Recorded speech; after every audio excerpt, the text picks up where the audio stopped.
What's up everyone, Dylan here. In this video we're going to be going through the actual process of listing our item on eBay finally.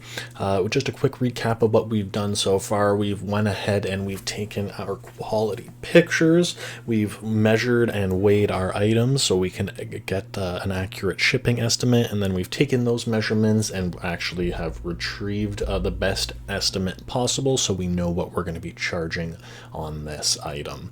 Before we do jump into actually listing the item, I just want to briefly touch on the importance of organization when you're doing an online business. It makes everything super easy. Why waste time having to scavenge your computer looking for where that picture just saved to, or whatever the case is, when you can spend 2 seconds to make things organized? Just a quick example here, since we're going to be doing shoes today. We're going to go into my fashion file. I have everything organized into types of fashion: bags, clothes, shoes, boom, Vans, high top, then individualized into specific sizes. So there are the pictures that we're going to be using today. I have went ahead and pulled up the information here of the shoe that we're going to be selling on StockX. Luckily we got more than that, 30 bucks there for it, so it's just nice to be able to reference while we're actually doing the listing. I'm actually going to copy and paste the there we go, copy and paste the name there, true white leather, then we'll do size 13 and DS, which means dead stock athletic shoes. I don't size 11. Okay, this is the type of shoe. It's weird that it's filtering into individual sizes rather than whatever. That's fine. We're gonna enter it in on our own here. Search. What am I doing here? Sorry about that. So we're gonna do continue without selecting a product, because while we did find the shoe, we didn't see the size that we're looking for there. So this is the meat and potatoes of the selling page here. We'll just do a quick run through of everything here. So this is just I guess the forward facing stuff, the title of it, the condition, the photos, stuff the customer sees before they click on your item to get the details down here, as well as in the description. Going a little bit further is where we're going to be messing around with the price, followed by the shipping, and then we're going to be talking about promoting our listing later on. So let's jump back up to the top here and get started. So we do have our title already done. Great way to start. Category, it kind of picks it for you. We're selling a men's athletic shoe, which is great. Condition, new with a box. Yes, we are. Okay, so now we're gonna just find those pictures. What are we doing here? Vans, high top, white, boom. We're gonna select all of the pictures, and we're gonna go ahead and just, while those are uploading, scroll down here, see exactly style code. Perfect, that's what we're looking for. So we're gonna go ahead and take that. Oh, actually, sorry, my apologies. The style code is down here. That's perfect.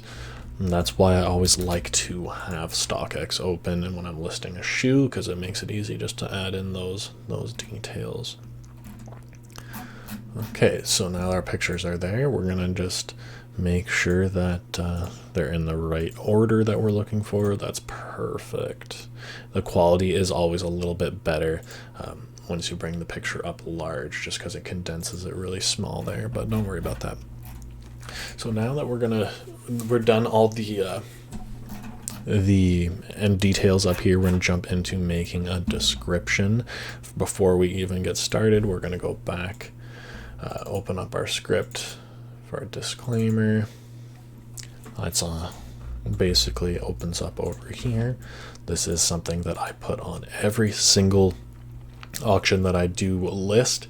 It's something that you should definitely create for yourself as well. This is a way to cover yourself and to clearly state your policies. I do not personally pay for any duty charges that a customer might get when they buy a product from me, because I might be sending it out of Canada or I might be sending it out of America, depending on the type of product. I don't pay duty charges, and that very clearly states that, so no one can make a a big deal out of it, essentially. And then I also state that it goes gets forwarded, or I ship it to the mailing address that comes on eBay, that's entered in. So if you don't have your information updated, that's too bad. I send it to what you have updated on eBay. And then I clearly state that all sales are final. Refunds are not something that I offer. So we're going to go ahead, we're going to copy paste that in there. Okay, so for descriptions for shoes, it can get a little bit tricky because, I mean, we're salesmen here. We're going to try to make this product seem as appealing as possible. But at the end of the day, it's a plain white Vans shoe. It's not like I'm trying to sell them bars of gold or ancient artifacts. It's one of the most plain shoes that you can put out there. So it's a little bit tough, but you'll get the general idea from this guide and this video on what we're going for here. So I like to sort of start things off with like a kind of a sales pitch. So we're just gonna go ahead and we'll say, what is more classic than a clean pair of white sneakers, question mark. And then we're gonna talk about our shoe that we're selling. A high top Vans in the true white colorway, offers one of the most versatile and stylish additions to your wardrobe that you can make, as they truly go with anything. I mean, it's we'll correct the spellings here, colorways. Oh yeah, it's Americanized there, so it'll change that. But yeah, basically, we're stating a fact that shines these shoes in a good light. And I mean, I'm not lying here at all. Plain white shoes, they go with anything. They're completely stylish, and let's keep selling these shoes. So we'll start to add in a little bit of the BS here, play it up. So we'll say, whether you are looking for something more casual or something that can be slightly dressed up if you need to look more presentable.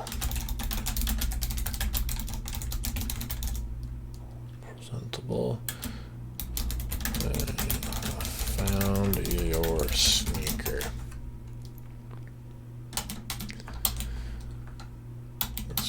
Okay, so then we need to add in a little funny here, a little bit of funny. What can we're size 13. It's a big shoe. All right, well, let's. Now even Sasquatch can look fly with these size 13 Vans. That's not bad. We got a little bit of humor there, poking fun at the fact that they're massive shoes while putting the size in there.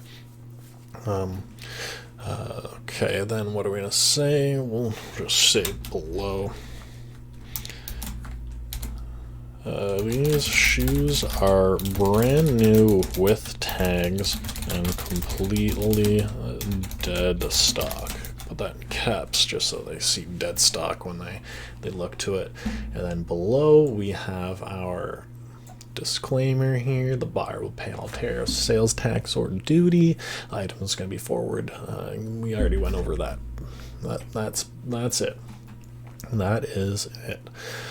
So if we're selling something like a swimming pool, it would definitely be something where I find it's a little bit easier to be the salesman and to really make people realize the need for it. Okay, so now that we're getting to the price, we have two options in regards to the style of listing that we're going to be making. We can do a fixed price buy it now option, which is what I always stick to personally, and we have a auction style where people can place bids and potentially drive the price up. That is up to you in regards to what you're looking for. We're going to go ahead and jump it down to the buy it now price.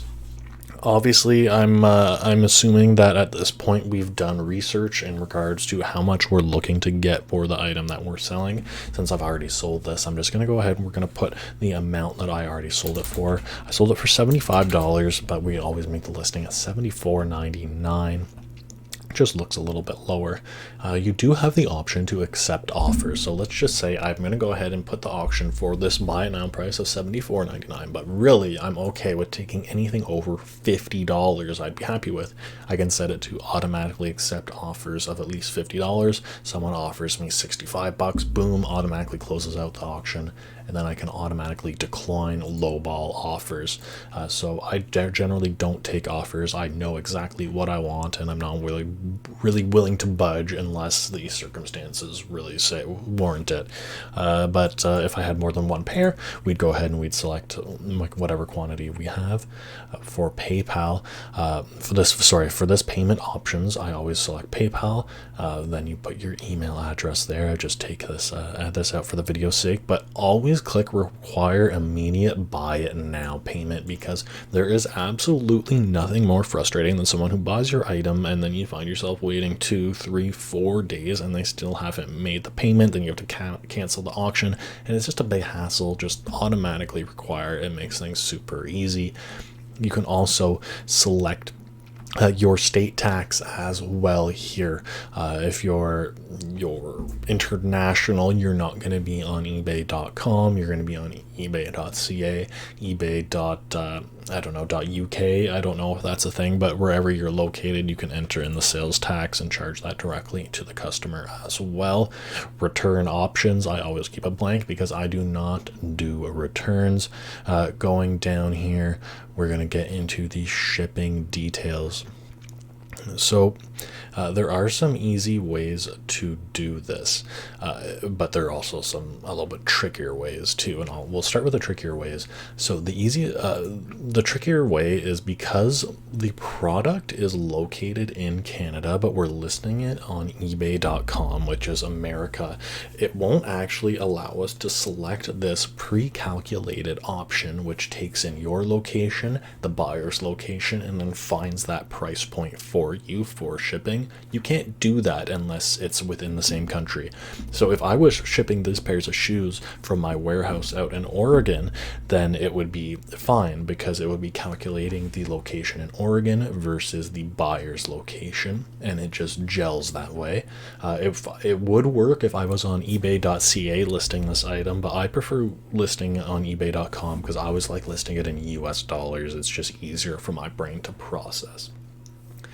So we're going to go ahead and we have to do a flat rate for us. And because we already went ahead and got all of our measurements and we've gotten our estimates, we know that the UPS was about $33 just to round up to. So to make things nice and easy, we're going to go ahead and we're going to charge $35 flat, just in case there are any additional expenses or whatever.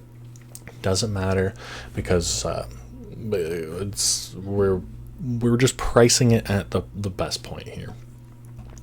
So now we're gonna say a handling time. This is how many days you can have before you actually ship the item out. So if it's an item that you sort of pre-ordered and you expect to get it within 2-3 days, you can select the amount of business days. I never select same business day personally, just because stuff happens, stuff gets in the way, and it can throw you off the plan. So I always select 2 business days. Give yourself some time, but also try to get that package out as quickly as you can. It's going to be the same thing here. So flat rate international shipping, and we would go ahead and select. We would have done an estimate. Sorry, let me back up here. So for this portion of international shipping, we would have done an estimate as well, based off of the furthest location we are willing to ship this item. So let me just paint a picture here for you. Let's say we're using my location in Eastern Canada, and I am willing to sell internationally, but I'm only willing to ship it to the United States. I would then just take a look at a map I would look at my location and look at the furthest location in the United States, which would be California. I'm on the northeast coast, it's on the southwest coast. It's opposites.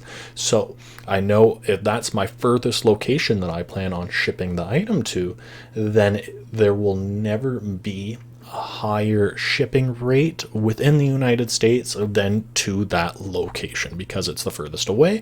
So if I use this to as a standard across all of my international shipments to the US, I know that I will never lose money if someone in California buys that item.